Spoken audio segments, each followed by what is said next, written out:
Marcus Chin thought Tuesday morning would be like any other, serving coffee to sleepy customers before the Austin breakfast rush. He never imagined that a simple engineering project built in his apartment would catch the attention of the world's richest man, or that showing Elon Musk a 30-second video of his homemade robot would lead to humanity's first contact with alien technology.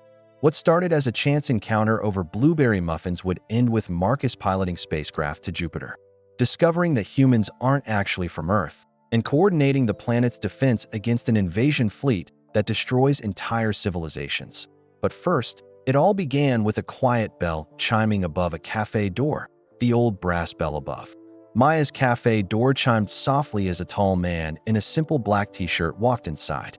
It was 6:47 a.m. on a Tuesday morning in Austin, Texas, and the breakfast rush was still an hour away. Only two customers sat at corner tables, an elderly man reading the Austin American-Statesman and a young woman typing on her laptop. Marcus Chen looked up from wiping down the marble counter that Maya had installed when she first opened the cafe 12 years ago. He was 23 years old, with tired eyes that held dreams bigger than his current reality. The mechanical engineering degree from UT Austin hung on his bedroom wall at home, but good jobs were hard to find in 2024. So he served coffee and breakfast tacos to pay the rent on his small apartment near campus. The tall man chose table 7, the one by the large window that faced South First Street. He pulled out his phone and started typing with the focused intensity of someone managing multiple crises at once. Marcus grabbed a laminated menu from the stack and walked over his sneakers squeaking slightly on the polished concrete floor. "Good morning, sir. Can I get you some coffee to start?" The man looked up from his phone. Marcus felt his breath catch. Those distinctive eyes, that sharp jawline, the way he held himself with quiet confidence. It was unmistakably Elon Musk. The richest person in the world was sitting in their tiny neighborhood cafe, looking like any other customer. "Just black coffee, please," Elon said quietly, his South African accent barely noticeable after decades in America. "And do you have any blueberry muffins?" Marcus tried to keep his voice steady. "Yes, sir. Maya baked them fresh this morning. They're really good." "Perfect. Thank you." Marcus walked back to the counter, his heart racing. Should he ask for a picture? Should he tell Maya, who was in the kitchen preparing ingredients for the morning rush? Should he pretend he didn't recognize one of the most famous people on Earth? He poured the coffee carefully into one of Maya's favorite white ceramic mugs, the ones she'd bought from a local artist, and selected the best blueberry muffin from the glass display case. His hands shook slightly as he arranged everything on a small plate. When he returned to table 7, Elon was staring out the window at the quiet street. A few early commuters walked by with their own coffee cups, heading to nearby offices and shops. "Here you go, sir." "Thank you." Elon took a careful sip of the coffee and closed his eyes for a moment. "This is really good." "Who makes it?" "My boss, Maya Rodriguez. She's been running this place for 12 years. She sources her beans from a small farm in Guatemala and roasts them herself every Tuesday morning." Elon nodded appreciatively. "You can taste the difference." "And you? How long have you worked here?" 8 months. Marcus hesitated, then decided to be honest. "I'm actually an engineer. Where I was supposed to be. Graduated from UT last year with a degree in mechanical engineering, but the job market is tough right now." "What kind of engineering interests you most?" "I love designing things that move. Cars, robots, manufacturing equipment. Anything that can make life better for people." Marcus felt himself getting more animated. "I spend my free time building small robots in my apartment. Nothing fancy, just things that solve problems." Elon's eyes lit up with genuine interest. "Show me something you've designed." Marcus felt his face flush. I don't have anything with me right now." "On your phone. Everyone documents there. Work these days." With trembling fingers, Marcus pulled out his phone and scrolled through his photos. He found a short video he'd taken last week. "This is a small sorting robot I built from spare parts. It automatically separates recyclable materials." He showed Elon the video. The robot was clearly homemade, built from aluminum scraps, old computer parts, and sensors Marcus had ordered online. It moved slowly but deliberately, picking up bottles and cans and placing them in different bins based on material type. Elon watched the entire 30-second video without saying a word. Then he watched it again, his expression growing more thoughtful. Interesting approach to the identification system, he said finally. Most people would use computer vision for this. You're using weight and density sensors instead. Computer vision requires expensive cameras and processing power. Weight sensors cost $3 each at the electronics store. Smart, elegant solutions often come from constraints. Elon put the phone down and looked directly at Marcus. What's your name? Marcus Chun. Marcus, I'm going to ask you something that might sound strange. Are you free this afternoon? After your shift ends? Marcus blinked in surprise. Yes, sir. I get off at 2 p.m. Good. There's something I want to show you. Something that might change your life completely. Before Marcus could respond, the brass bell chimed again. 3 customers in business suits walked in, talking loudly about their morning meeting and checking their watches. The breakfast rush was beginning. I need to help other customers, Marcus said apologetically. Of course. But Marcus? Elon pulled out a simple white business card and handed it to him. Meet me at this address at 3 p.m. sharp. Don't tell anyone where you're going. Not your boss, not your family, not your friends. Marcus took the card with shaking hands. The address was in East Austin, near the airport. He had no idea what kind of building might be there. What should I bring? Just yourself. And Marcus? Elon's voice became serious. What I'm about to show you is going to sound completely impossible, but I need you to trust me. The breakfast rush hit Maya's cafe like a gentle wave. Marcus spent the next 4 hours making lattes, serving breakfast tacos, and taking orders from the regular customers who came in every morning. But his mind kept drifting back to table 7, to Elon's mysterious words, to the white business card now burning a hole in his pocket. What could be so important that the richest person in the world would invite a random waiter to see it? When his shift ended at 2 p.m., Marcus drove home to his small apartment near campus. He changed clothes, stared at himself in the bathroom mirror, and wondered if his life was about to change forever. He had no idea how much. Marcus drove through East Austin with sweaty palms gripping his steering wheel. His GPS kept recalculating the route as he wound through an industrial area near Austin-Bergstrom International Airport. Warehouses and empty lots stretched in every direction, broken only by the occasional food truck or auto repair shop. The address on Elon's business card led him to a section of town he'd never visited. Past the Tesla Gigafactory, past the new Amazon distribution center, into an area that Google Maps barely recognized. He almost missed the turn onto a narrow road, marked only by a faded street sign. The building looked completely abandoned. No company signs, no cars in the cracked parking lot, just a large metal structure with a few small windows near the roof. Marcus checked the address 3 times before pulling his old Honda Civic next to a chain-link fence as he walked toward the front door, wondering if he'd made a terrible mistake. It opened before he could knock. Elon stepped out, now wearing dark jeans and a black SpaceX hoodie instead of the simple t-shirt from the cafe. You came. Good. Elon's voice carried a mix of relief and nervous energy. What is this place? Marcus asked, looking around at the empty lot and industrial buildings. A plane roared overhead, reminding him how close they were to the airport. Something that doesn't officially exist yet. Something that could change everything we know about space travel. Elon gestured toward the door. Come on.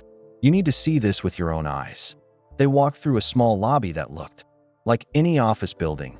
White walls, fluorescent lights, a security desk with no one sitting behind it. But when Elon used a keycard to open the inner door, Marcus stepped into the most incredible space he'd ever seen. The warehouse was massive, easily the size of an airplane hangar, and floating in the center, suspended by cables and surrounded by scaffolding, was a spacecraft unlike anything Marcus had seen in movies or documentaries. It was real, gleaming white and silver, about the size of a school bus but shaped like a teardrop. This is Starship Prototype SN-47, Elon said, watching Marcus's face carefully. We've been testing it in secret for the past 6 months. Marcus walked closer, his engineering mind trying to process what he was seeing. The ship's surface was perfectly smooth, with no visible joints or welds. Strange symbols were etched near what looked like an entrance hatch. It's incredible, but it doesn't look like any SpaceX design I've seen online, because it's not exactly our design. Elon paused. Marcus, what I'm about to tell you cannot leave this room. Ever. Do you understand? I. Yes, sir. 3 months ago, this ship crashed in the desert outside Roswell, New Mexico. The military called me because they needed someone who understands spacecraft recovery, someone who could figure out how it works. Marcus felt the world tilt slightly. Crash from where? We don't know for certain. But Marcus, this technology, is at least 50 years ahead of anything humans have built. The propulsion system uses principles we're only beginning to understand. The materials are unlike anything in our periodic table. They climbed a narrow ladder into the ship's interior. Marcus gasped. The inside was cramped but filled with technology that looked like it belonged in a science fiction movie. Screens covered the curved walls, displaying symbols and diagrams that hurt his eyes to look at directly.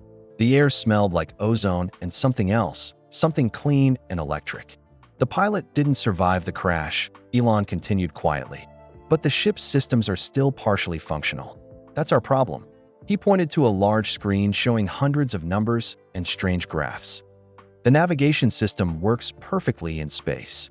But every time we try to test the landing sequence, something goes wrong. The ship can't determine exactly where the ground is. Marcus studied the display, his engineering training taking over despite his shock. What kind of sensors is it using? That's just it. We're not entirely sure. The technology is so advanced that we're essentially reverse engineering alien spacecraft with human tools. Show me the test footage.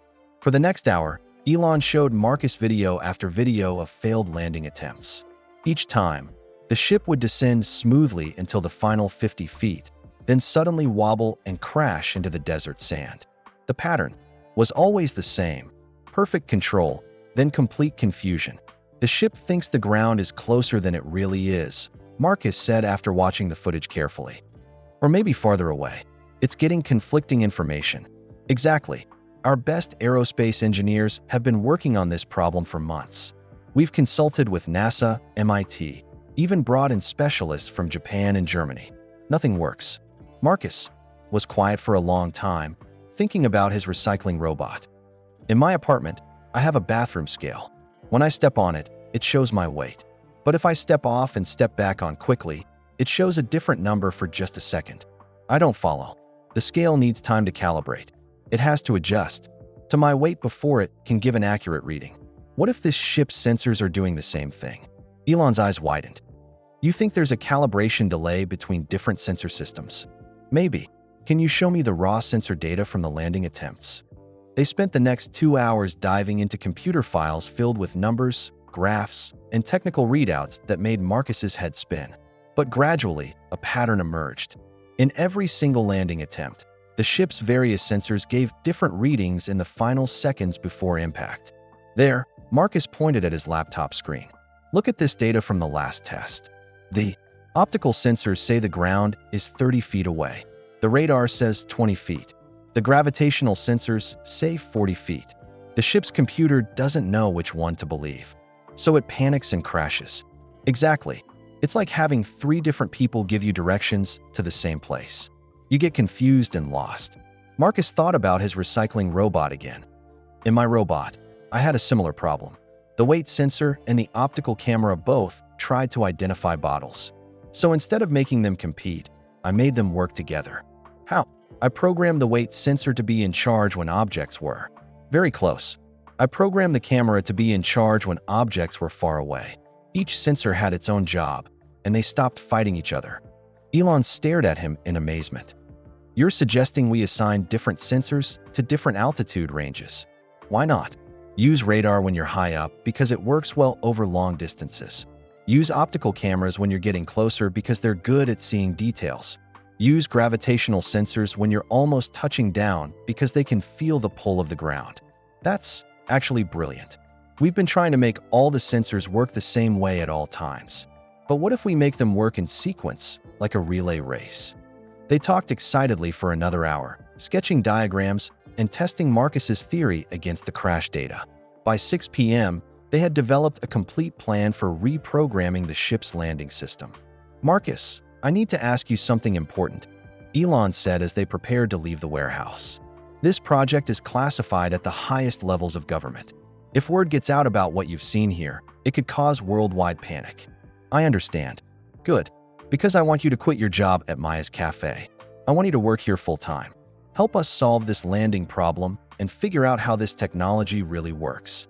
Marcus felt dizzy with possibility. Are you serious? Dead serious. We'll pay you 4 times what you make at the cafe.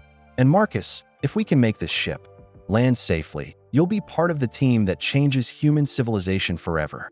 What do you mean? This technology could take us to Mars, to Jupiter's moons, to places we've only dreamed about. But first, we need to understand how it works. And I think you're exactly the person to help us figure it out. Marcus thought about Maya's cafe, about serving coffee and wiping down tables, about his engineering degree collecting dust on his bedroom wall, about his dreams of building things that mattered. When do I start? Tomorrow morning, 8 a.m. But Marcus, there's something else I haven't told you yet. Something about why this ship was really here. What do you mean? Elon looked out the warehouse. Windows at the setting sun. According to the ship's computer logs, they weren't just visiting Earth. They were running from something. Something that was chasing them across space. Running from what? We don't know yet. But Marcus, the computer also shows that more ships are coming. A lot more. And we think whoever shot down this one is still out there, waiting for them. As Marcus drove home through Austin traffic, his mind raced with questions. Alien technology, government secrets, ships being shot down, other ships still coming. What had he gotten himself into? And why did he feel like tomorrow would be the most important day of his life? He had no idea that by tomorrow night, everything he thought he knew about the universe would be completely wrong. Marcus arrived at the warehouse at 7:45 a.m., 15 minutes early. He had barely slept, his mind spinning with images of the alien spacecraft and Elon's words about ships being chased across space. The parking lot was no longer empty. A black Tesla Model S sat near the entrance, along with 2 white government SUVs with tinted windows. Elon met him at the door, carrying 2 steaming coffee cups from a local Austin roaster. Thought you might need this after last night. Thanks. Marcus took a grateful sip. The coffee was good, but not quite as good as Maya's blend. He felt a sharp pang of guilt about leaving the cafe so suddenly, especially without explaining why. Ready to change human history?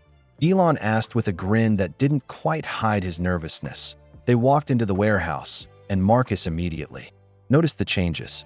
The spacecraft was now surrounded by computers, monitoring equipment, and cables running everywhere. 3 people in military uniforms worked at laptops, while a woman in a dark business suit talked quietly into a secure phone. Marcus, meet Dr. Sarah Mitchell from NASA's Advanced Propulsion Laboratory, Elon said as the woman approached them. Dr. Mitchell was about 40, with short gray hair and intense green eyes that seemed to catalog everything they saw. Mr. Chun, I've heard remarkable things about your sensor integration theory. We're hoping you can help us solve a problem that's been stumping our best engineers for months. I'll do whatever I can, ma'am. Excellent. But first, we need to handle some paperwork. The next hour was a blur of documents. Non-disclosure agreements that carried 20-year prison sentences. Security clearances that required Marcus to list every person he'd spoken to in the past 5 years. Employment contracts with a salary that was more money than Marcus had ever imagined earning. Your official title is Aerospace Systems Integration Specialist, Dr. Mitchell explained as Marcus signed the final document. Unofficially, you're the person we're counting on to keep this ship from crashing every time we test it. No pressure, Marcus muttered, making Elon chuckle. Now for the real work, Elon said. There's something else we need to show you. Something that explains why this project is so urgent. They walked to the far corner of the warehouse, where a large tarp covered something roughly the size of a pickup truck. Marcus's heart started racing before he even knew why. Help me with this, Elon said, grabbing one corner of the heavy canvas. Together, they pulled the tarp away. Marcus stumbled backward, nearly falling over a tool cart. Underneath was a second spacecraft, but this one was completely different. Where the first ship was sleek and undamaged, this one was twisted metal and shattered crystal. Burn marks covered its hull, and one entire section had been torn away. This crashed 2 weeks ago in Nevada, Dr. Mitchell said quietly. Same type of ship, same technology. But this time, we found it within hours of the crash. Marcus walked closer to the wreckage, his engineering mind trying to process what he was seeing. What happened to it? Someone shot it down, Elon said. Military-grade surface-to-air missiles. 3 direct hits while it was trying to land. Shot down? By who? That's what we're trying to figure out. But Marcus, look at this. Dr. Mitchell pointed to a section of the wreckage where melted electronics were still visible. Even after being destroyed, we can see how advanced their landing system was. Marcus knelt down and examined the twisted metal. Even damaged, he could see traces of the same sensor technology from the intact ship. But there was something else, something that made his stomach clench. This ship was trying to communicate when it was shot down, he said, pointing to what looked like a broadcasting array. See these antenna arrays? They're positioned for sending signals to the ground, not to space. Exactly, Dr. Mitchell confirmed. According to our analysis, it was broadcasting a mathematical sequence. Prime numbers, followed by basic physics. Equations, universal concepts that any intelligent species would understand. They were trying to show they were peaceful, Marcus realized. And someone killed them for it. Elon said grimly. Marcus stood up, feeling sick. How many ships have crashed? 5 that we know of. The first one 6 months ago in Arizona. 2 more in Utah and Colorado. This one in Nevada. And the one you saw yesterday. All shot down. Shot down. The one you're working on actually made it through the attack, but its landing system was damaged by electromagnetic interference. It crash-landed instead of being destroyed completely. Marcus walked back to the intact spacecraft, seeing it with new eyes. The beings inside, did they survive? No, Dr. Mitchell said softly. But they lived long enough to activate an emergency beacon. That's how we found the ship so quickly. What did the beacon say? Elon and Dr. Mitchell exchanged glances. It was a message, Elon said finally. Mathematical equations, star charts, and something else. Something that looks like a warning. A warning about what? We're still trying to decode it. But Marcus, there's more. According to our deep space monitoring stations, more ships are coming. At least 12, possibly more. They'll start arriving next week. Marcus felt the warehouse spinning around him. Next week. That's why we need to fix the landing system so urgently, Dr. Mitchell explained. If we can get this ship flying again, we might be able to contact the incoming ships, warn them about the attacks, help them land safely. And if we can't, then 12 more ships full of peaceful beings are going to be murdered, and we'll never know why they came here or who's trying to stop them. Marcus spent the rest of the morning studying both spacecraft. The intact ship was a marvel of engineering beyond anything humans had achieved. Its power source was a crystal matrix that seemed to generate energy from quantum fluctuations in space itself. The navigation system could track objects across light years of distance with perfect accuracy, but it was the damaged ship that taught him the most. In the wreckage, he could see how the alien engineers had solved problems that human scientists were still working on. Anti-gravity generators no bigger than coffee cans. Computer processors that used living crystals instead of silicon chips. Materials that were stronger than diamond but lighter than aluminum. They're not just ahead of us technologically, Marcus told Elon during lunch. They're ahead of us by centuries, maybe thousands of years. Which makes it even more important that we help them, Elon replied. If beings this advanced are running from something, that something must be truly terrifying. What do you think they're running from? I don't know. But Marcus, what if they're not just refugees? What if they're scouts? What if they're trying to warn us about something that's coming? That afternoon, Marcus began implementing his sensor integration theory on the intact spacecraft. It was the most challenging work he'd ever done. The alien control systems responded to thought patterns as much as physical touch. Learning to interface with them was like learning to speak with his mind. The key is not fighting their technology, Marcus explained to the team as he worked. It's about finding the harmony between their systems and our understanding. By 5 p.m., he had made significant progress. The ship's landing sensors were beginning to work together instead of competing. But as they prepared to run the first test, Dr. Mitchell received an urgent phone call. We just lost contact with Deep Space Monitor Station Alpha, she announced, her face pale. The station that's been tracking the incoming ships. Lost contact. How? Elon asked. The entire facility went dark 3 minutes ago. No radio, no internet, no emergency beacon. It's like it just vanished. Marcus felt ice in his veins. Where is the station? West Texas, about 200 miles from here. And the incoming ships. They were supposed to arrive in 6 days. But without the monitoring station, we're flying blind. As Marcus drove home that evening, he couldn't shake the feeling that they were running out of time. 12 ships full of beings fleeing across space. Someone on Earth systematically hunting them down. A monitoring station that had mysteriously vanished. And somewhere in the darkness, something was coming that might be worse than anything humanity had ever faced. He had no idea that tomorrow would bring news that would make everything else seem like a practice run for the real crisis. Marcus arrived at the warehouse to find it buzzing with urgent activity. Military trucks surrounded the building, and people in camouflage uniforms were unloading equipment he didn't recognize. Dr. Mitchell stood near the intact spacecraft, talking rapidly into a secure phone while pointing at computer screens. "What's happening?" Marcus asked Elon, who was drinking coffee and studying a tablet filled with numbers and charts. "We got word from the Pentagon at 5 a.m. Elon replied grimly. 3 more monitoring stations went dark overnight. Colorado, New Mexico, and Arizona. All the stations tracking the incoming ships. Marcus felt his stomach drop. "Someone's taking out our eyes." "Exactly. We're flying blind now. No way to know when or where the ships will arrive." Dr. Mitchell finished her phone call and walked over to them. "Marcus, we need to test your sensor integration system today. Right now.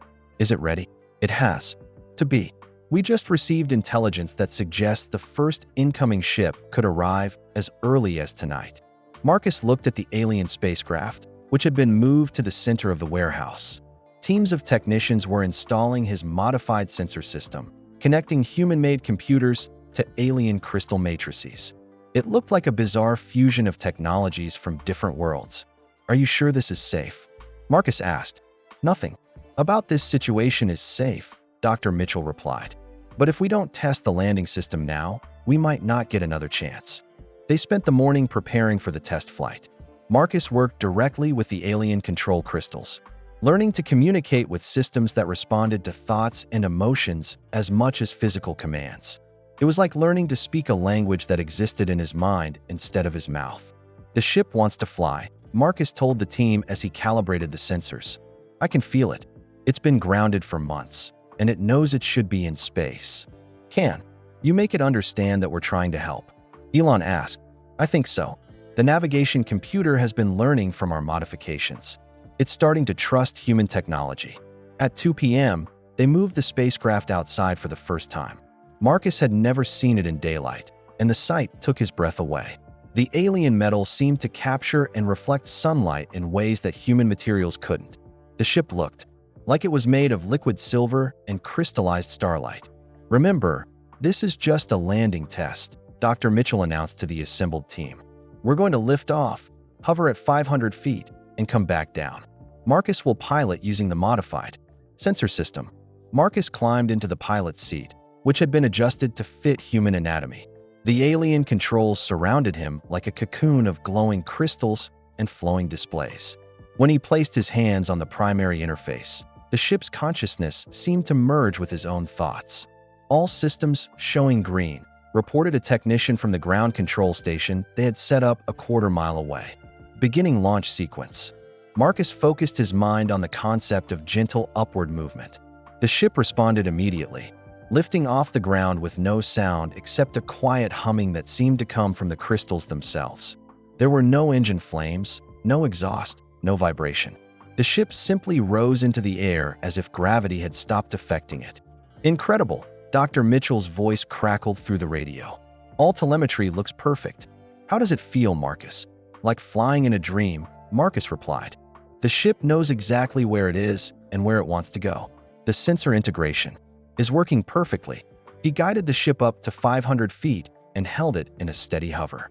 Below him, Austin spread out like a map. He could see the university campus where he had studied, the downtown skyline, and even Maya's Cafe, a tiny dot among the buildings on South First Street. "Beginning descent," Marcus announced. "This is where the previous tests failed." He focused on the concept of careful, controlled descent. The ship's sensors engaged in sequence, just as he had programmed them. Radar took the lead at high altitude, measuring the distance to the ground with perfect accuracy. As they descended, optical cameras came online, providing detailed visual information about the landing area. Finally, at 50 feet, The gravitational sensors activated, feeling the pull of the Earth with incredible precision. All sensors coordinating perfectly, Marcus reported. No conflicts, no confusion. We're coming down smooth as silk. But at 100 feet, something went wrong. Alarms began sounding inside the ship, and the displays flickered with warning symbols. That Marcus didn't understand. Marcus, we're detecting electromagnetic interference. Dr. Mitchell's voice was tight with worry. Same signature as the signal that brought down the Nevada ship. Someone's jamming us, Marcus asked, fighting to keep the ship stable as the sensors began giving conflicting readings. 3 separate jamming signals, coming from different directions. They're trying to crash you just like they crashed the others. Marcus felt panic rising in his chest, but he forced himself to stay calm. This was exactly the problem his sensor system was designed to solve. Instead of fighting the interference, he could work around it. I'm switching to backup mode, he announced, using only the gravitational sensors. He shut down the radar and optical systems, relying entirely on the alien technology that measured the Earth's gravitational pull. The jamming signals couldn't interfere with gravity itself. That's brilliant. Elon's voice came through the radio. You're using the one sensor they can't jam.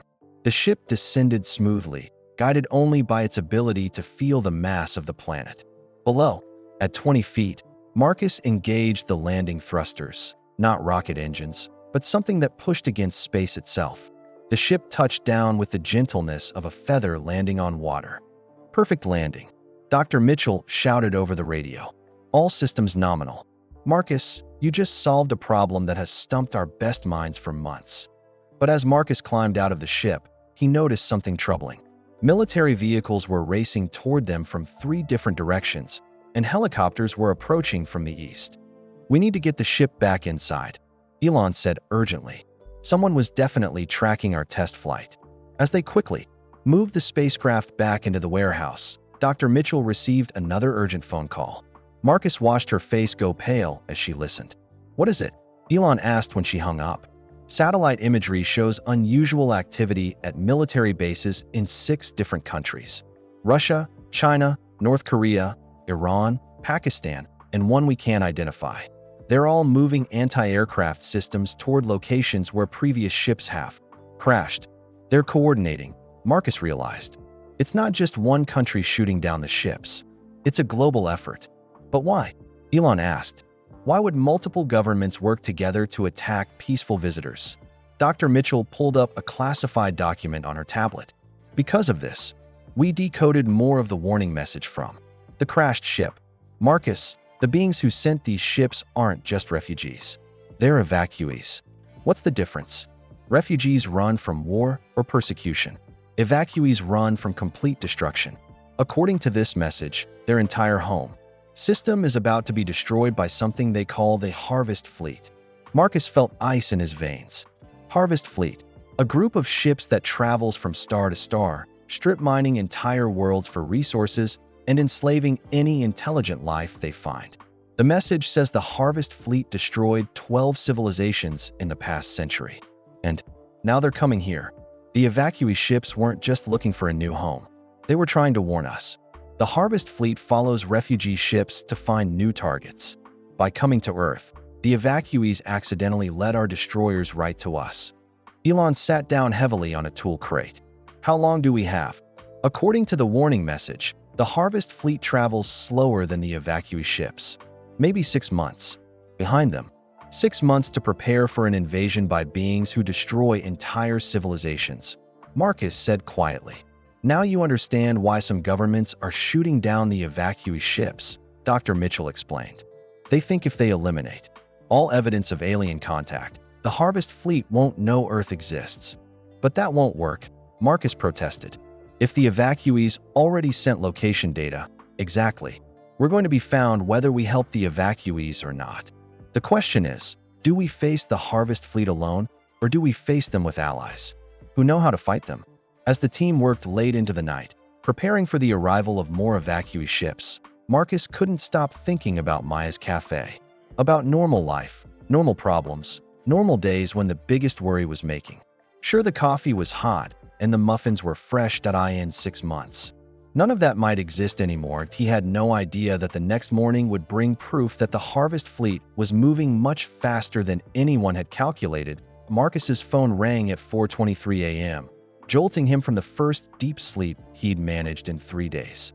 Elon's voice was tight with panic. "Get to the warehouse now. Emergency." "What happened?" "Just come." "And Marcus?" "Drive fast." 20 minutes later, Marcus burst through the warehouse doors to find chaos. Military personnel ran between computer stations while red emergency lights bathed everything in an ominous glow. Dr. Mitchell stood at the center of it all, coordinating multiple phone calls while staring at a massive display screen. "Thank God you're here," Elon said, grabbing Marcus's arm. "We need you to interface with the alien ship's computer immediately." "Why? What's going on?" At 3:47 a.m., every deep space observatory on Earth detected the same thing, Dr. Mitchell said, ending her phone call. "Show him." The main display switched to an image from the Hubble Space Telescope. At first, Marcus saw only stars and empty space. Then Dr. Mitchell highlighted a section near the edge of the image. What looked like a small cluster of stars was moving. "That's not a star cluster," Dr. Mitchell explained. "Those are ships, hundreds of them, and they're decelerating from faster-than-light travel." Marcus felt his blood turn to ice. "The Harvest fleet. We think so. But here's the problem. They're not 6 months away. According to our calculations, they'll reach Earth's solar system in 6 weeks." 6 weeks. Marcus stared at the screen in horror. But the evacuee message said 6 months. The evacuees were using their own time measurements, Elon explained. "We just figured out that their time cycles are much shorter than our months. We've been calculating wrong from the beginning." A new voice spoke from behind them. "Which means we have 42 days to prepare for the complete destruction of human civilization." Marcus turned to see a tall man in an Air Force uniform approaching. His name tag read General Harrison, and his face looked like it had been carved from granite. "General Harrison is coordinating Earth's defense response," Dr. Mitchell said. "General, this is Marcus Chun, our alien technology specialist. Mr. Chun, I need you to access the evacuee ship's computer and find out everything it knows about Harvest fleet tactics," General Harrison said without preamble. "Battle strategies, ship designs, weapons capabilities, anything that can help us fight them. I can try, but the ship's computer systems are incredibly complex. You have 4 hours. After that, we're implementing Protocol 7. Marcus didn't know what Protocol 7 was, but the way everyone's faces went pale told him it wasn't good. "What's Protocol 7? "Scorched Earth," General Harrison replied grimly. "If we can't defend the planet, we destroy anything the Harvest fleet might want to harvest." "You mean nuclear destruction of all major cities, industrial centers, and population hubs. Make Earth worthless to them so they'll move on to easier targets." Marcus felt sick. "That would kill billions of people. Better than enslaving billions of people," the general replied. The evacuee messages were clear about what the Harvest fleet does to intelligent life. For the next 3 hours, Marcus worked frantically with the alien ship's computer. The system was more advanced than anything he had ever encountered, storing information in crystalline matrices that held millions of years of data from across the galaxy. Slowly, he began to access files about the Harvest fleet. What he found was worse than anyone had imagined. The Harvest fleet isn't just one group, Marcus reported to the assembled team. It's a network of conquered civilizations, all working together under the control of something called the primary consciousness. "What's the primary consciousness?" Dr. Mitchell asked. "I'm not sure. The data is encrypted, but it seems to be some kind of artificial intelligence that spans multiple galaxies. It uses harvested biological and technological resources to build more ships and conquer more worlds." "How many ships are we talking about?" General Harrison demanded. Marcus pulled up a tactical display from the alien computer. The hologram showed a 3-dimensional map of local space, with red dots representing Harvest fleet vessels. There were thousands of them. "This can't be right," Elon breathed. "There are more ships than we have cities." "It gets worse," Marcus said, accessing more files. "The Harvest fleet doesn't just destroy civilizations. It converts them. Every intelligent being they capture becomes part of their network. Their knowledge, their creativity, their entire consciousness gets absorbed into the primary consciousness." Living slaves, Dr. Mitchell whispered. More than slaves. They become part of the invading force. Look at this. Marcus showed them data about previous Harvest Fleet attacks. 70% of their ships are crewed by converted beings from worlds they've already conquered. So we could end up fighting humans who have been turned against their own species, General Harrison said grimly. Exactly. But there's something else. The evacuees weren't just running from the Harvest Fleet. They were part of a resistance movement. Marcus pulled up more files, showing star charts and communication logs. Dozens of civilizations have been working together to fight back. They've developed weapons and strategies that can actually damage Harvest Fleet ships. Do we have access to those weapons? General Harrison asked. Some of them. But here's the problem. The resistance fleets are scattered across the galaxy. It would take years for them to reach Earth, even if we could contact them. So we're on our own. Not necessarily. Marcus found another file that made his heart race. There's a weapons cache. What kind of weapons cache? The evacuees who came to Earth weren't just refugees. They were advanced scouts for a resistance supply mission. There's a hidden base somewhere in our solar system, loaded with weapons that can fight the Harvest Fleet. Dr. Mitchell leaned forward. Where? The data is fragmented, but it mentions coordinates near Jupiter. Something about the hidden moon and the arsenal of the ancients. Jupiter has dozens of moons, Elon pointed out. Not all of them are natural, Marcus said, studying the alien data. According to this, the Resistance built a secret base inside, a hollow asteroid that they moved into Jupiter's orbit. It's been there for thousands of years, waiting for the Harvest Fleet to find this sector of space. General Harrison was already on his phone. I need a direct line to NASA's deep space network. We're going to search every object in Jupiter's orbit until we find that base. General, there's something else, Marcus said. The weapons cache isn't just sitting there waiting for us. It's protected by an artificial intelligence that only responds to specific genetic markers. What kind of genetic markers? The kind that prove you're fighting to save your home world, not conquer someone else's. The base will only activate for beings who are defending their own planet. Will it recognize humans? I think so, but we'll need to bring proof that Earth is under threat. Evidence that we're the rightful defenders of this world. Dr. Mitchell pulled up a star chart on her computer. Jupiter is 390 million miles away. Even with our fastest spacecraft, it would take months to get there. Then we use their ship, Marcus said, pointing to the alien vessel. I can fly it now. With their faster-than-light technology, we could reach Jupiter in days. Absolutely not, General Harrison said firmly. Too risky. General, with respect, what choice do we have? Marcus asked. In 42 days, the most powerful military force in the galaxy is going to arrive at Earth. Our best weapons might as well be sticks and stones compared to what they have. That weapons cache is our only hope. Elon stepped forward. I'll go. With him. So will I, Dr. Mitchell added. General Harrison studied the group for a long moment. If you fail, humanity dies in 6 weeks. If we don't try, humanity dies in 6 weeks anyway, Marcus replied. Fine, but you have 72 hours to reach Jupiter, find the weapons cache, and get back. After that, I'm implementing protocol 7 whether you're back or not. As the team prepared for humanity's most desperate mission, Marcus thought about his old life serving coffee at Maya's cafe. 3 weeks ago, his biggest worry had been paying rent. Now he was about to fly an alien spaceship to Jupiter to find weapons that might save the human race. He had no idea that the journey to Jupiter would reveal a secret about Earth that would change everything they thought they knew about humanity's place in the universe. The alien spacecraft lifted off from Earth at 6 a.m., carrying Marcus, Elon, and Dr. Mitchell on humanity's most desperate mission. As the blue marble of Earth shrunk behind them, Marcus felt the weight of 6 billion lives resting on his shoulders. Flight systems are responding perfectly, he reported, his hands dancing across the crystal control panels.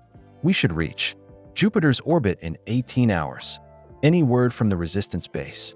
Dr. Mitchell asked, monitoring the communication systems they had installed. Nothing yet. But according to the evacuee data, the base only activates when it detects an approaching ship with the right genetic signatures. The journey through space was unlike anything Marcus had ever imagined. The alien ship moved through faster than light. Travel by folding space around itself, creating a bubble where normal physics didn't apply. Outside the windows, stars streaked past like silver threads against black velvet. "Look at this," Elon said, studying readings from the ship's navigation computer. "The computer is showing us historical data as we travel, like a tour guide pointing out landmarks." "What kind of landmarks?" Marcus asked. "Solar systems that have been visited by the Resistance. Worlds that fought the Harvest Fleet." "Marcus, according to this data, our solar system has been visited many times over the past million years." Dr. Mitchell looked up from her instruments. "That's impossible. We would have found evidence of alien visitation." "Maybe we did find evidence," Elon said quietly. "Maybe we just didn't understand what we were looking at." As they approached Jupiter, the ship's computer began broadcasting identification signals toward the planet's moons. For 6 hours, there was no response. Then, as they passed near Europa, everything changed. "Marcus, are you seeing this?" Dr. Mitchell pointed at the navigation display, which was lighting up with symbols and warnings. "The computer is detecting something near Io," Marcus said, adjusting their course toward Jupiter's volcanic moon. "Something big." As they approached Io, the ship's sensors revealed an impossible sight. What had appeared to be a natural asteroid in Jupiter's orbit was opening like a flower. Massive sections of rock split apart to reveal a structure inside that dwarfed anything humans had ever built. "Dear God," Dr. Mitchell whispered. "It's a space station." The station was enormous, easily 20 miles across and shaped like a hollow sphere. Its surface was covered with docking bays, weapon emplacements, and technology that made human engineering look like stone tools. "Incoming transmission," Marcus announced as alien symbols appeared on their communication screen. "It's not in any language I recognize." "Wait," Elon said, studying the symbols. "Try touching the translation crystal." Marcus placed his hand on a blue crystal near the communication panel. Suddenly, the alien symbols shifted and reformed into English text. "Welcome, defenders of Earth. We have been waiting." "Waiting for us?" Dr. Mitchell asked. "How did they know we were coming?" The response appeared immediately on the screen that we have been waiting for 50,000 years. Since the last time your species faced the Harvest Fleet, Marcus felt the world tilt around him. The last time? When was there a last time? Accessing historical records. Displaying data. The ship's main screen filled with images that made no sense. Ancient cave paintings, stone carvings, Egyptian hieroglyphs, all showing the same thing. Beings in strange suits fighting creatures that looked exactly like the Harvest Fleet ships they had detected. "These are from Earth," Dr. Mitchell said in amazement. "But they're thousands of years old." Earth designation, Sanctuary World. Protected status granted 50,000 years ago by Galactic Resistance Council. Protected status? Elon asked. "What does that mean?" "Humanity is not native to Earth. Your species was relocated here after your homeworld was destroyed by the Harvest Fleet." Marcus stared at the screen, unable to process what he was reading. "That's impossible. Humans evolved on Earth." "Negative. Human genetic markers match species from Kepler 442b. Your ancestors were evacuated to Earth during the last Harvest Fleet invasion of your sector, Dr. Mitchell was frantically taking notes. "You're saying humans are descendants of refugees? That Earth is a hidden colony?" "Correct. Earth was chosen as sanctuary world due to primitive local species and isolated location. Human colonists were genetically modified to appear native to local environment." "The local species," Marcus said slowly. "You mean the early humans that were already here? Early hominids. Your ancestors interbred with local population to create modern human species. This is why your genetics qualify for resistance weapons access." Elon was studying star charts on another screen. "Kepler 442b is a real planet. It's 1,200 light-years from Earth. NASA discovered it in 2015. Your original homeworld was destroyed 47,000 years ago. Earth colony was established as backup population in case Harvest Fleet found primary human settlements." "Primary settlements?" Dr. Mitchell asked. "There are other human colonies?" 17 human colony worlds remain active. Earth was hidden to preserve human species if other colonies failed. Marcus felt overwhelmed by the implications. So when the evacuees came to Earth, they weren't just random refugees. They were trying To reunite with a lost human colony. Correct. Earth's location was kept secret even from resistance forces. Evacuee ships discovered Earth by accident while fleeing Harvest Fleet. And that's how the Harvest Fleet found us, Elon said grimly. By following the evacuees. Affirmative. Sanctuary status compromised. Earth now designated active war zone. The space station guided their ship into a massive docking bay. As they walked through corridors that stretched for miles, Marcus saw weapons and technology that seemed like magic. Energy shields that could protect entire planets. Ships that could move faster than light. Weapons that could destroy Harvest Fleet vessels with a single shot. How much of this can we take back to Earth? Dr. Mitchell asked their guide, a holographic figure that appeared to be human but spoke in the measured tones of artificial intelligence. The station will provide what Earth can safely use, the guide replied. Too much advanced technology too quickly could damage your civilization's development. Our civilization might not survive the next 5 weeks, Marcus pointed out. Understood. Emergency protocols are in effect. Earth will receive maximum defensive capability. They spent the next 12 hours learning to operate resistance weapons. Energy barriers that could stop Harvest Fleet projectiles. Fighters that could dance between enemy ships like hummingbirds. Most importantly, a planetary defense grid that could be installed around Earth in a matter of days. There's something else, the guide said as they prepared to leave. The resistance requires proof that Earth is ready to rejoin the galactic community. What kind of proof? Elon asked. Your species must demonstrate that it can work together against a common threat. The resistance has observed Earth's history of warfare and division. Before full membership is granted, humanity must show unity. Marcus thought about General Harrison's Protocol 7, about countries shooting down evacuee ships instead of helping them, about the fear and suspicion that had driven humans to attack peaceful visitors. What if we can't show unity, he asked. Then Earth remains a sanctuary world, protected but isolated. No contact with galactic civilization, no advanced technology, no knowledge of humanity's true history. As they loaded their ship with resistance weapons and headed back toward Earth, Marcus realized that the next few weeks would determine not just whether humanity survived, but whether it deserved to survive. The Harvest Fleet was coming to destroy them. But the greater test would be whether humans could overcome their own nature long enough to save themselves. Marcus, Dr. Mitchell said as Earth appeared on their navigation screen. There's something I need to tell you. While you were learning the weapons systems, I accessed more historical data. What kind of data? About the cafe where you met Elon. About Maya's cafe specifically. Marcus felt a chill. What about it? It's not a coincidence that Elon found you there. That location has been a resistance safe house for over a century. Maya isn't just a cafe owner. She's been guarding one of the last remaining resistance communication devices on Earth. Maya is part of this. She's been waiting her whole life for this moment. Waiting for someone like you to discover the truth and help save humanity. As Earth grew larger in their windows, Marcus realized that his entire life had been leading to this moment. The job at the cafe, meeting Elon, his mechanical engineering skills, none of it had been random. He had been chosen long before he ever knew there was a choice to make. But now came the hardest part, convincing humanity to unite against an enemy that most people didn't even know existed. With 29 days until the Harvest Fleet arrived, and the weight of humanity's future resting on a former waiter from Austin, Texas, the real battle was about to begin. Marcus, Elon, and Dr. Mitchell returned to Earth with 28 days until the Harvest Fleet's arrival. The resistance weapons filled their ship's cargo bay, but Marcus knew the real challenge wasn't military.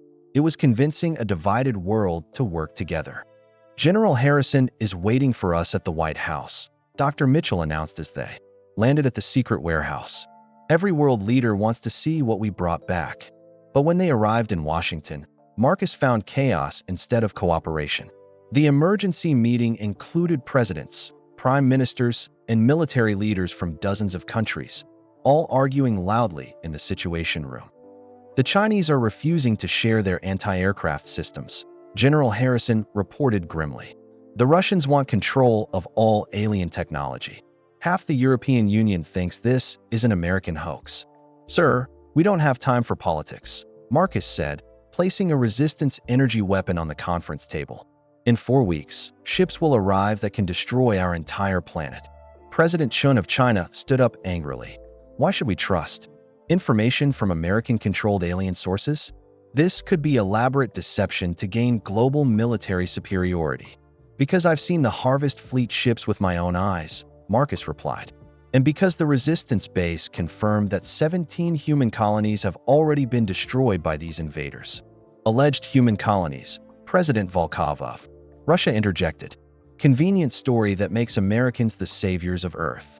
Dr. Mitchell activated a holographic display showing the resistance historical records.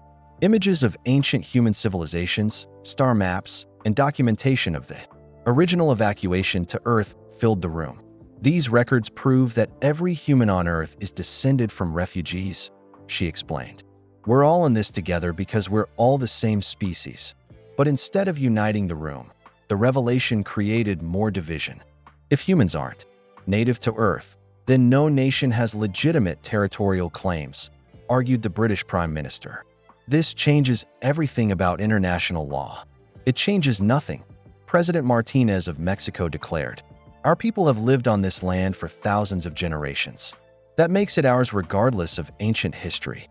Marcus watched in horror as world leaders argued about borders and resources while humanity's extinction approached. He thought about Maya's cafe, about ordinary people living ordinary lives, unaware that their survival depended on politicians who couldn't agree on anything. Stop, Marcus said quietly. The arguing continued. Stop, Marcus shouted, his voice echoing through the situation room. The room fell silent. Every world leader stared at the young man who had just yelled at the most powerful people on Earth. 3 weeks ago, I was serving coffee in Austin, Texas. Marcus began. I worried about paying rent and finding a job. Normal problems that normal people have every day. He walked to the window and pointed at the city beyond. Out there, millions of people are living their normal lives, going to work, taking care of their families, dreaming about their futures. They don't know that in 28 days, ships will arrive to either enslave them or kill them. Mr. Chun, we understand the urgency, President Chun began. No, you don't, Marcus interrupted. Because while you argue about who controls what technology, I've been learning to fly alien spacecraft and communicate with resistance fighters who have been preparing for this moment for 50,000 years. He activated his tablet, showing satellite imagery of the approaching Harvest Fleet. The images had been updated during their journey to Jupiter, and the massive armada was clearly visible now. These beings have destroyed civilizations that were thousands of years more advanced than us. They've enslaved entire species and absorbed their knowledge into a collective consciousness that spans galaxies. And you're worried about territorial claims. The room was completely silent now. The resistance told me that humanity has to prove it deserves to rejoin galactic civilization. They want to see if we can work together against a common threat. Right now, we're failing that test. General Harrison stepped forward. What exactly are you proposing, Mr. Chun? I'm proposing that we stop being separate countries and start being one species. For the next 28 days, there is no America, no China, no Russia. There's just Earth, and we either defend it together or we die alone. Impossible, President Volkov said. Our nations have different interests, different capabilities. Then maybe we don't deserve to survive, Marcus said bluntly. The harsh words shocked everyone in the room. But they also seemed to break through the political posturing. What would you need? Asked Chancellor Weber of Germany quietly. Complete cooperation. Every military base, every satellite, every weapon system on Earth linked into one unified defense network. The resistance weapons we brought back can create a planetary shield, but only if every nation contributes their existing technology. The logistics alone would be impossible, argued the Japanese Prime Minister. The resistance base can help with logistics, Dr. Mitchell said.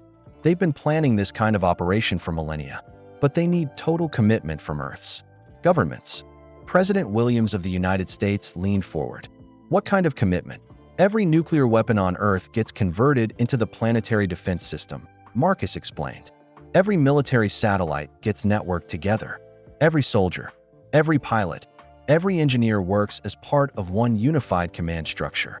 You're talking about surrendering national sovereignty, President Chun observed. I'm talking about choosing between national pride and human survival, Marcus replied. The next 6 hours were the longest of Marcus's life. World leaders huddled with their advisors, made secure phone calls to their capitals, and debated details. That seemed impossibly complex. But slowly, impossibly, an agreement began to emerge. The European Union will commit all military assets to unified command, Chancellor Weber announced. India and Pakistan will share all nuclear technology for the defense grid, added Prime Minister Singh. China will provide manufacturing capability for resistance weapon production. President Chen declared point one by one. Every nation in the room committed to the unified defense plan. But Marcus knew the real test would come when they tried to implement it. The next 3 weeks were a blur of activity unlike anything in human history.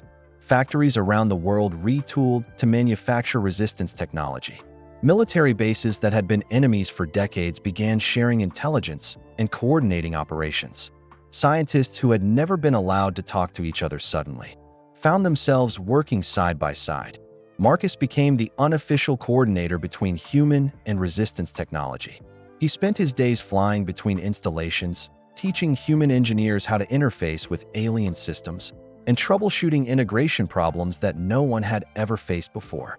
The planetary shield grid is 60% complete, he reported during a video conference with world leaders. But we're still having problems with the South American installation. What kind of problems? President Medina of Brazil asked. The resistance weapons work by connecting to local gravitational fields. The Amazon basin has some kind of gravitational anomaly that's interfering with the network. Dr. Mitchell appeared on screen from the research station they'd established. In Peru, we think there's another resistance installation buried in the rainforest, something that's been dormant for thousands of years. Can we activate it? Marcus asked. Maybe, but we'd need someone who can interface with ancient resistance technology, someone who understands both human and alien systems. Marcus felt the familiar weight of responsibility settling on his shoulders. I'm on my way. But as he prepared to leave for South America, new alarms began sounding at monitoring stations around the world. Marcus, you need to see this, General Harrison called urgently. The main display showed deep space sensor readings. The Harvest fleet had accelerated again, moving faster than any previous calculations had predicted. They'll be here in 72 hours, Dr. Mitchell announced, her voice tight with fear.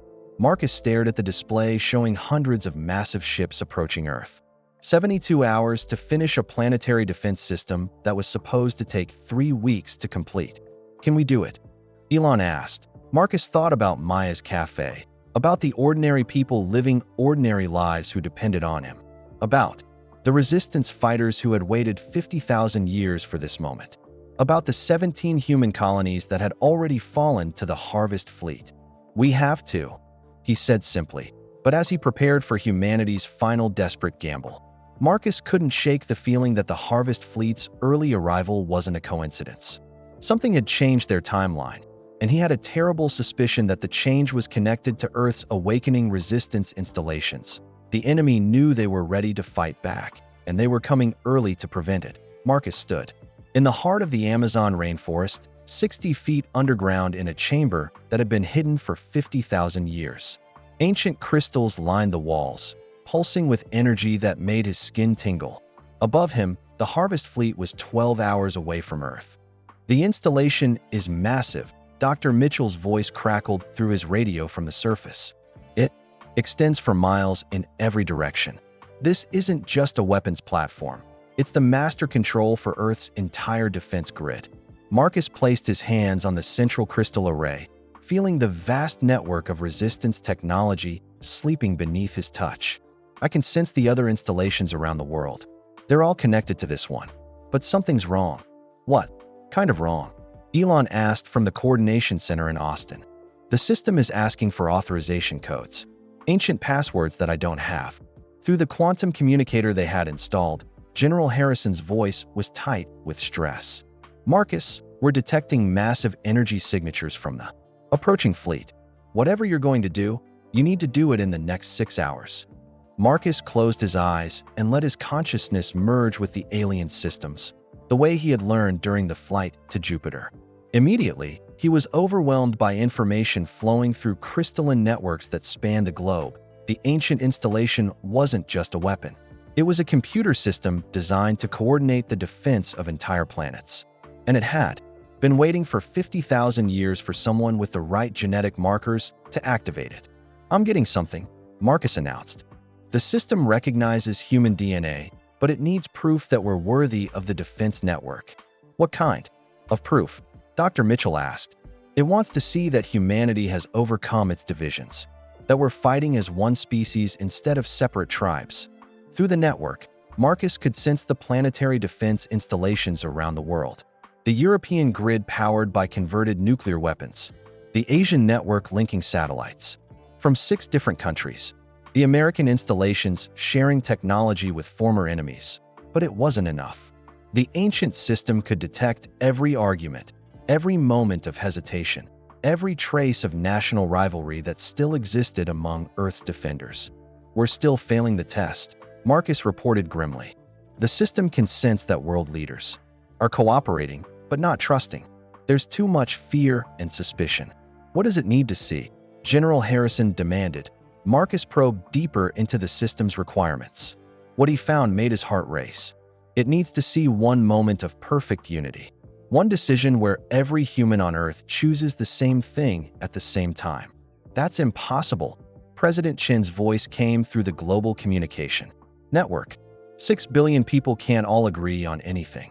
They can if they all want the same thing, Marcus realized. The system isn't looking for political agreement. It's looking for species-wide survival instinct. Above ground, sirens began wailing as deep space sensors detected the Harvest fleet entering Earth's solar system. The massive ships were decelerating.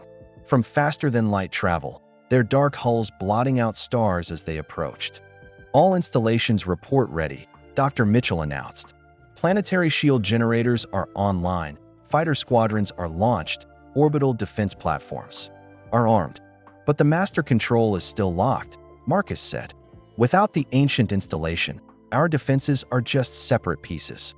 We need unity to make them work together."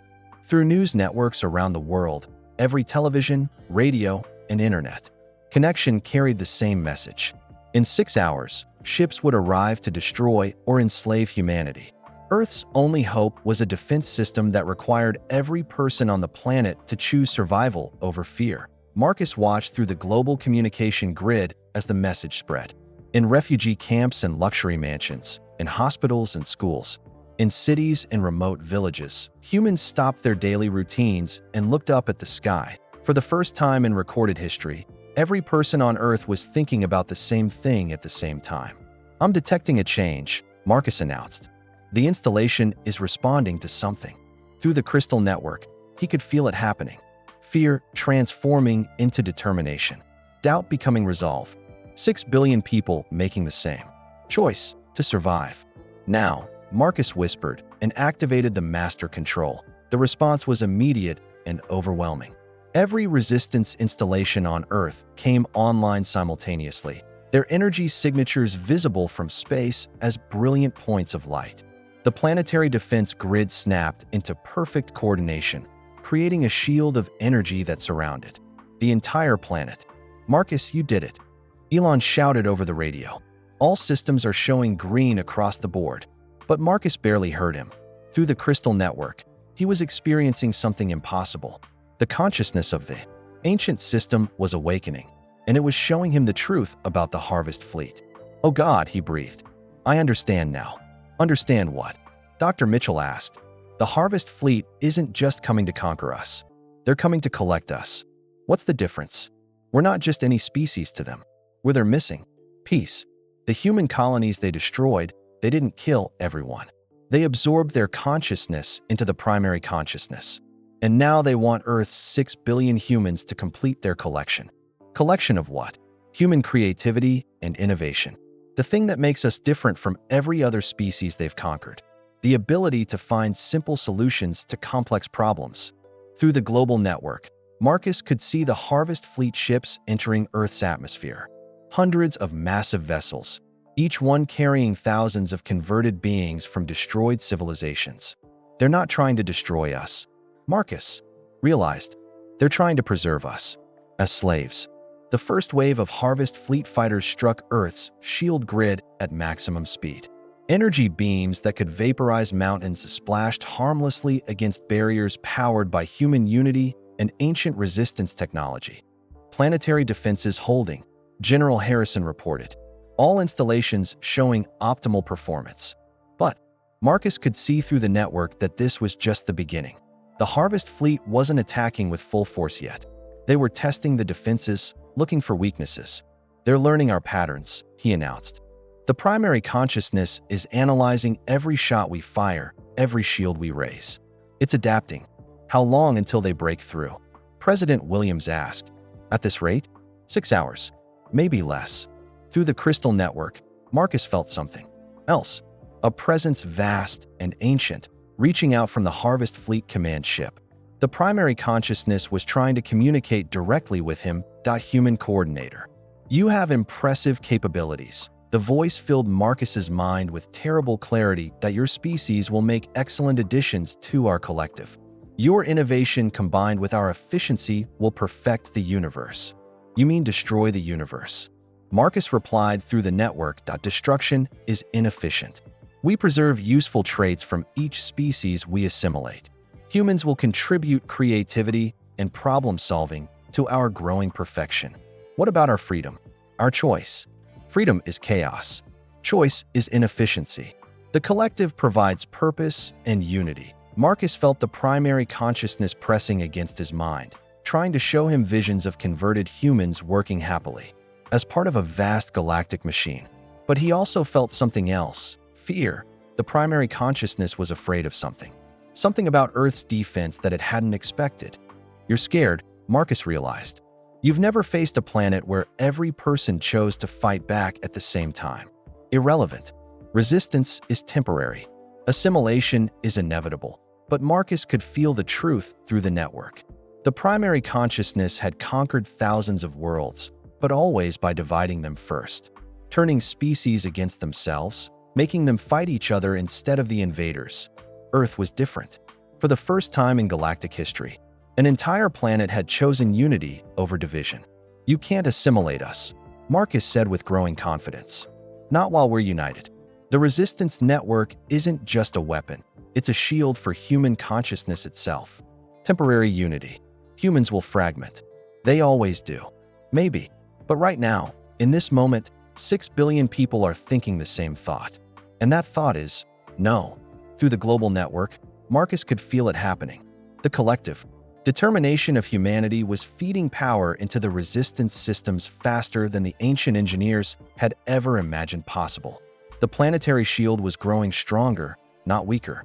All stations report energy levels increasing, Dr. Mitchell announced in amazement. The shield is actually getting more powerful as more people connect to the network. That's because it's not just a technological system, Marcus realized. It's a consciousness system. It runs on the combined will of an entire species. The Harvest Fleet's attack intensified, but now Marcus could see their desperation. They had never encountered a defense powered by unified consciousness before. Their weapons were designed to break machines and enslave minds, not to fight against the collective will of billions of free beings. They're retreating, General Harrison announced. Long-range sensors show the main fleet pulling back to Jupiter's orbit. But Marcus knew this wasn't over. Through the network, he could feel the primary consciousness adapting, learning, preparing a new strategy. They'll be back, he warned. And next time, they'll try something different. What do we do? Elon asked. Marcus looked around the ancient chamber, feeling the weight of 50,000 years of preparation and sacrifice. The resistance had waited so long for this moment, and now it had arrived. We do what humans do best, he said. We find a simple solution to an impossible problem. But as he prepared to face the primary consciousness in the ultimate battle for human freedom, Marcus had no idea that the real fight would take place not in space, but in the most unexpected place of all, Maya's Cafe in Austin, Texas. 3 days after the Harvest Fleet's retreat, Marcus stood in the Amazon installation monitoring deep space sensors. The enemy ships remained at Jupiter's orbit, neither advancing nor leaving. The primary consciousness had gone silent, but Marcus could feel it thinking, planning, adapting. Any word from the Resistance command? Dr. Mitchell asked through the quantum communicator. They're as puzzled as we are, Marcus replied. No Harvest fleet has ever retreated from a planet before. The Resistance databases have no records of this kind of behavior. Elon's voice crackled through from the Austin Coordination Center. Maybe we actually won. Maybe they realized Earth is too defended to conquer. No, Marcus said, studying the energy readings from Jupiter. They're doing something. I can feel the primary consciousness probing the network, looking for weaknesses. General Harrison interrupted from the Pentagon. Marcus, we need you back in Austin immediately. Something's happening at the original warehouse. What kind of? Something. The evacuee ship, the one you first learned to fly, it's activating on its own. All systems coming online without anyone touching the controls. Marcus felt ice in his veins. I'm on my way. The flight from the Amazon to Austin took 2 hours using Resistance technology. When Marcus arrived at the warehouse, he found Elon and Dr. Mitchell staring at the evacuee ship in amazement. Every crystal was glowing, every display was active, and the ship was humming with energy. It started 3 hours ago, Elon explained, right after the Harvest fleet stopped moving, like something triggered it. Marcus approached the ship carefully. As soon as he touched the hull, his mind was flooded with images and sensations. The ship's consciousness was trying to show him something urgent. The ship is receiving a transmission, Marcus announced. Not from the Harvest fleet. From somewhere else. Where? Marcus closed his eyes and let his consciousness merge with the ship's systems. What he found made his heart race. Maya's Cafe. The transmission is coming from Maya's Cafe. Dr. Mitchell frowned. That's impossible. Maya's just a cafe owner. No, she's not, Marcus said, remembering what Dr. Mitchell had told him during their return from Jupiter. She's been guarding a Resistance communication device for over a century. They drove through Austin traffic at maximum speed, racing toward South First Street. As they approached Maya's Cafe, Marcus could see that something was very wrong. The building was glowing with the same energy signature as the Resistance installations. Maya stood behind the counter, but she looked different.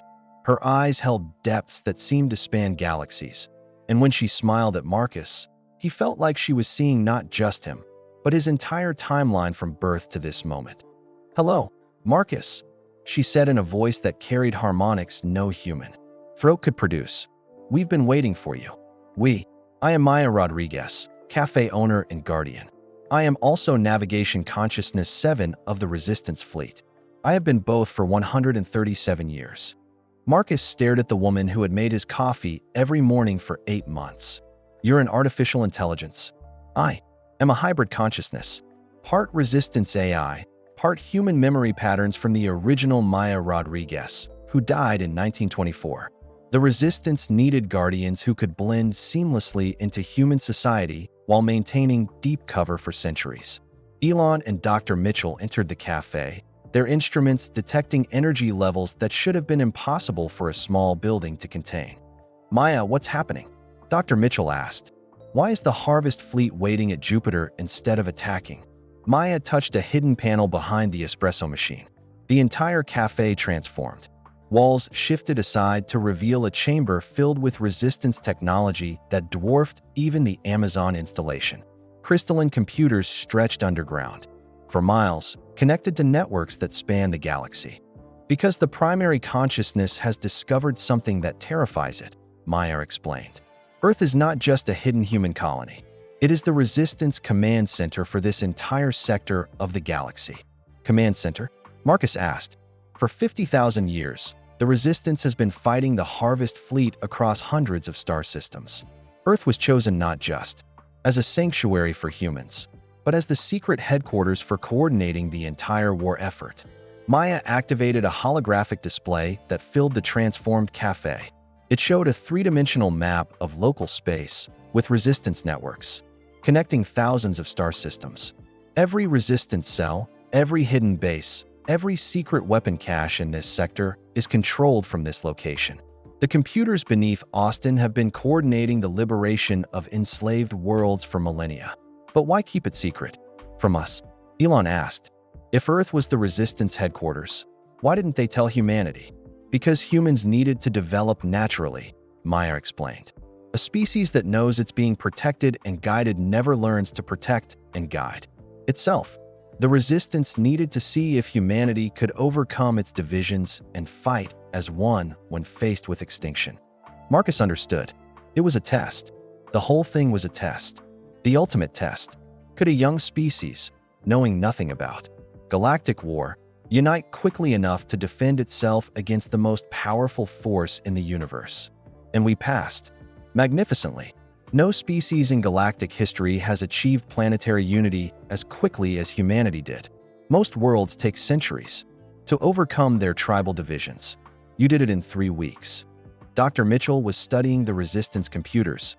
Maya, if this is the command center, then you have access to Resistance fleets across the galaxy. I do, and they are already moving toward Earth. The holographic display shifted to show deep space. Hundreds of ships were converging on Earth's solar system from every direction. Not enemy ships, Resistance vessels from dozens of liberated worlds. They're coming to help us fight. Marcus asked. They're coming to celebrate, Maya corrected. Earth's successful defense was the signal the Resistance has been waiting for. Proof that young species can be taught to defend themselves. Proof that the Harvest Fleet can be beaten by unity and determination rather than just superior technology. So the war is over. This battle is over. But Marcus, the primary consciousness, has learned something from Earth's defense. It now knows that unified consciousness can defeat its assimilation techniques. It will adapt, evolve, become more dangerous. Maya touched another control, and the display showed the Harvest Fleet ships at Jupiter beginning to move. Not toward Earth, but away from it, heading for the outer solar system. They're leaving, Elon asked. They're regrouping. The primary consciousness is returning to its core systems to develop new strategies. It may be decades before they return, but when they do, they will be prepared for unified resistance. What do we do until then? Maya smiled, and for a moment, she looked exactly like the cafe owner who had served Marcus coffee every morning. We do what the Resistance has always done. We prepare. We help other young species learn to defend themselves.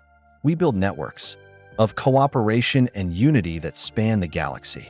And Earth becomes the new Resistance headquarters. Not hidden, but open. A symbol that unity is possible, even for a species as fractured as humanity. Marcus walked to the window and looked. Out at South First Street, everything looked exactly the same as it had 6 weeks ago when Elon first walked into the cafe. But everything was different. Maya, there's something I need to know, he said. When Elon came to the cafe that morning, was it really a coincidence? Maya laughed, a sound that contained both human warmth and cosmic wisdom. Marcus, do you remember what you were doing the morning before Elon arrived? Marcus thought back. I was working on my recycling robot, the one with the sensor integration problem. And what happened that night? I posted a video of it online, on a forum for engineering students. Marcus's eyes widened. You arranged for Elon to see it. The Resistance computers have been monitoring human technological development for decades. When you solved the sensor coordination problem using simple, elegant principles, our algorithms identified you as exactly the kind of thinker we needed. So you sent Elon to find me. I suggested that Elon might enjoy a good cup of coffee at a particular cafe, at a particular time, when a particular young engineer would be working there. Marcus shook his head in amazement. My entire life was orchestrated. Your potential was recognized. But the choices you made, the courage you showed, the way you united humanity, that was all you. Marcus, the Resistance can create opportunities, but it cannot create heroes. Over the next hour, Maya showed them the true scope of the Resistance network. Hidden installations on every continent, secret bases throughout the solar system, and connections to liberated worlds across the galaxy. Earth had been the center of an interstellar civilization without ever knowing it. What happens to normal life? Marcus asked. To cafes and jobs and ordinary people doing ordinary things. Life goes on, Maya assured him, but with the knowledge that humanity is part of something larger, that the choices we make affect not just our world, but countless others.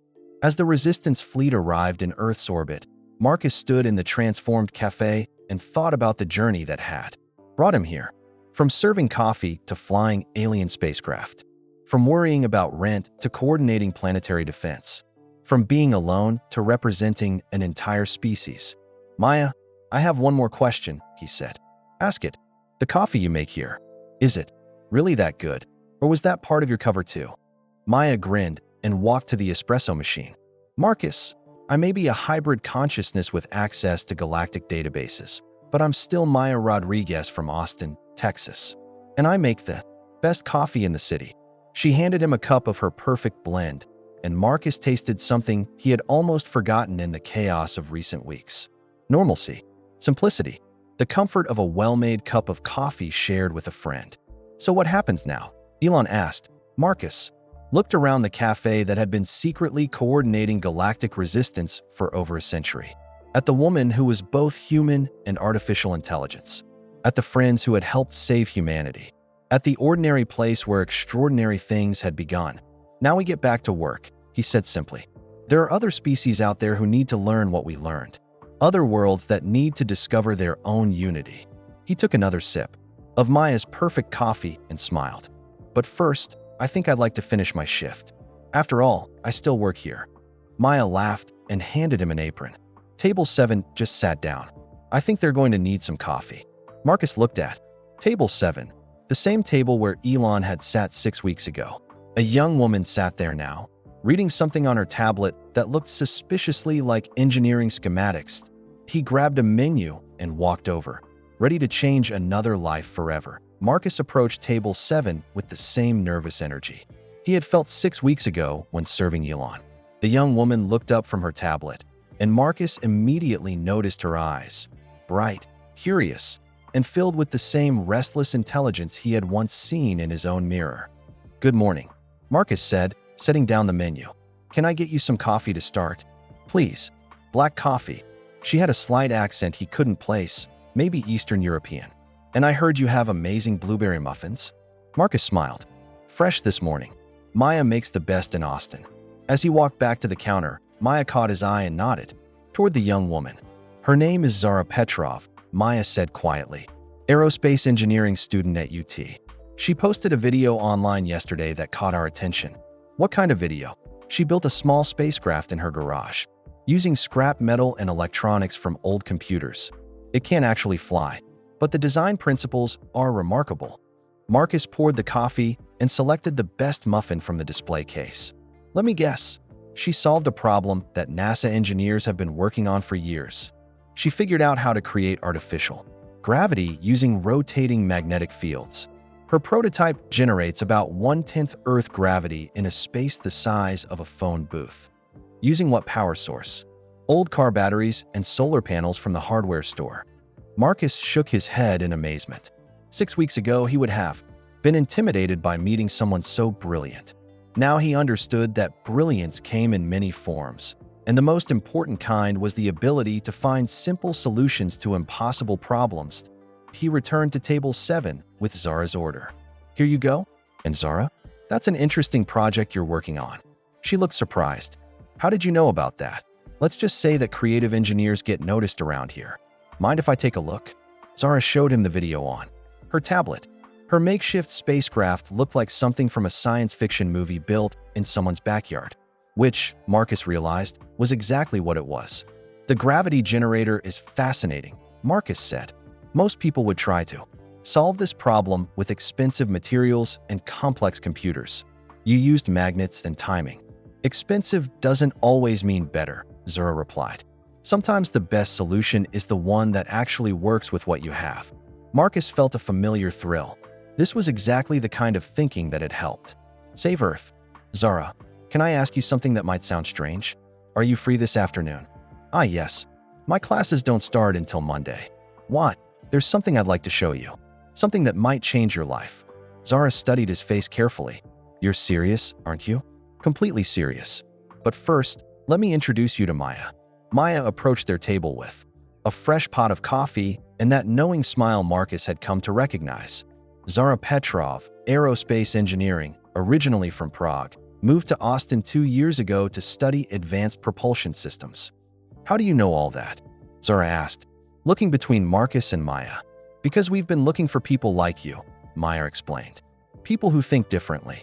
who find elegant solutions to complex problems, who aren't afraid to build something impossible in their garage. What kind of people are you? Marcus and Maya exchanged glances. How do you explain to someone that their entire understanding of the universe is about to change? We work with advanced technology, Marcus said carefully. The kind that most people think only exists in movies. You mean like actual spacecraft? Not just theoretical designs. Very actual spacecraft, Maya confirmed. Would you like to see one? For the next hour, they sat in the cafe talking about engineering, space travel, and the challenges of building things that had never been built before. Zara asked intelligent questions and gave thoughtful answers. Most importantly, she showed the same fearless curiosity that had driven Marcus to keep experimenting even when his robots didn't work perfectly. Zara, Marcus said finally, before we show you what we're talking about, I need to tell you something. The work we do is classified, top secret. If you decide you're interested, your life will change in ways you can't imagine. What kind of ways? You'll be part of projects that most people don't know exist. You'll work with technology that's decades ahead of anything in textbooks. And you'll help solve problems that affect not just our planet, but others as well.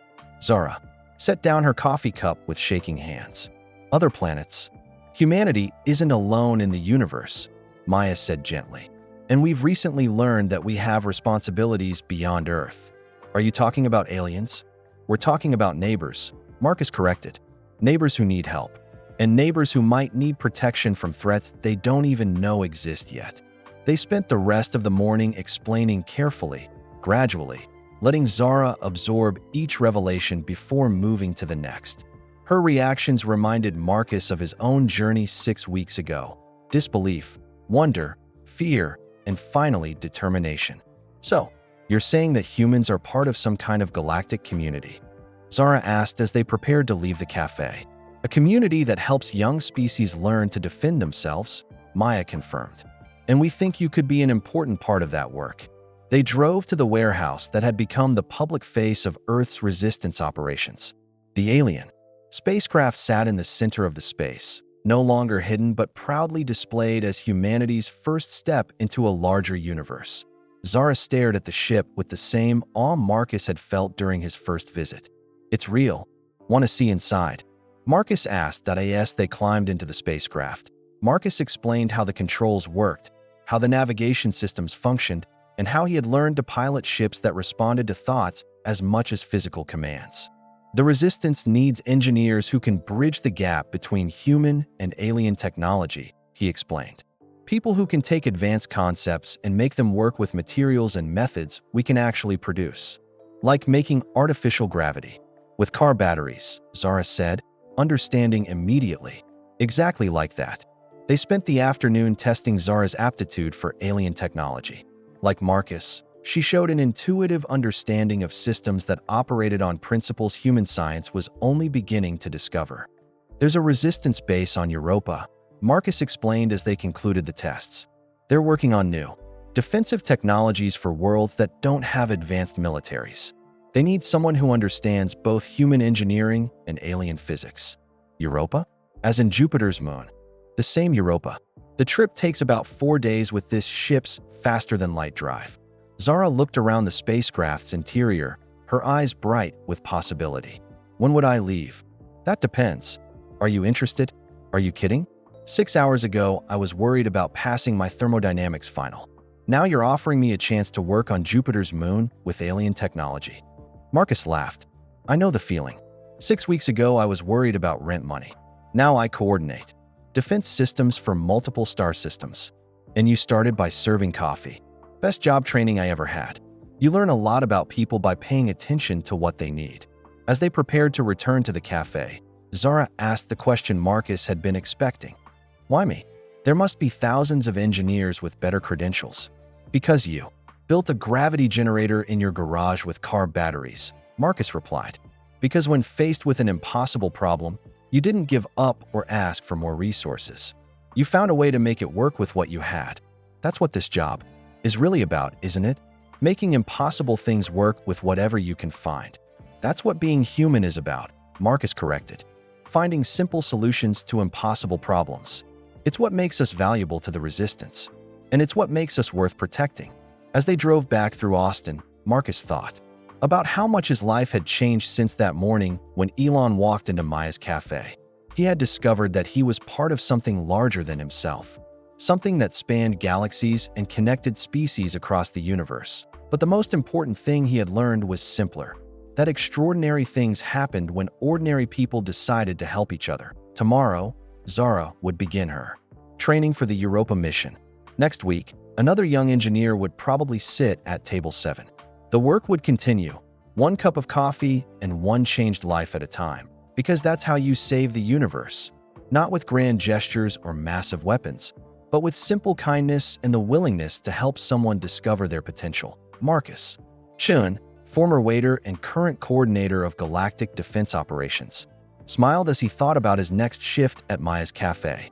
There was always another pot of coffee to make, another life to change, another problem to solve. And that, he realized, was exactly how he wanted to spend the rest of his ordinary life. And that was the end of Marcus Chin's incredible journey from waiter to galactic coordinator, a story that reminds us how one simple act of kindness can change not just a life, but an entire universe that we'd love to know where you're listening from. Drop a comment below and tell us what city or country you're in. It's amazing to think that this story about unity and cooperation is reaching people all around our beautiful planet. If this story touched your heart or sparked your imagination, please give this video a thumbs up. Your likes help us know that these tales of hope and human potential are worth telling. Don't forget to subscribe to our channel for many more inspiring stories like this one. We share tales of ordinary people doing extraordinary things, reminding us all that heroes can come from anywhere, even from behind a coffee counter in Austin, Texas. And here's the most important part. Please share this video with your friends and family.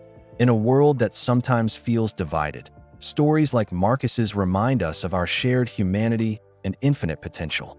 Spread the kindness, spread the awareness, and help us build the kind of unity that could actually save the world. Until next time, remember, you never know when your next cup of coffee might change everything.